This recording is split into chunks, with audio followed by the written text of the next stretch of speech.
Hi guys!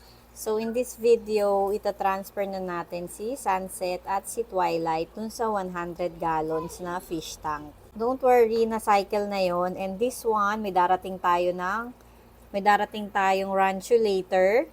Dito natin siya i-quarantine. Yan. So, lipat na natin sila. Pero, i-acclimate ko muna sila. Ayan si Sunset, oh.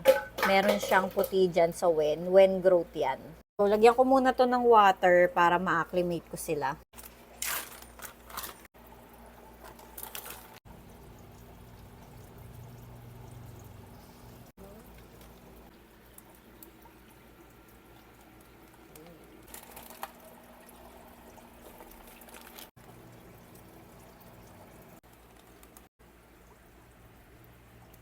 After acclimating for 20 minutes, ilipat na natin sila sa vigor house nila.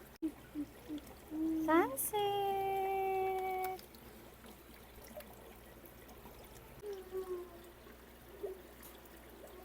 And next, si Twilight.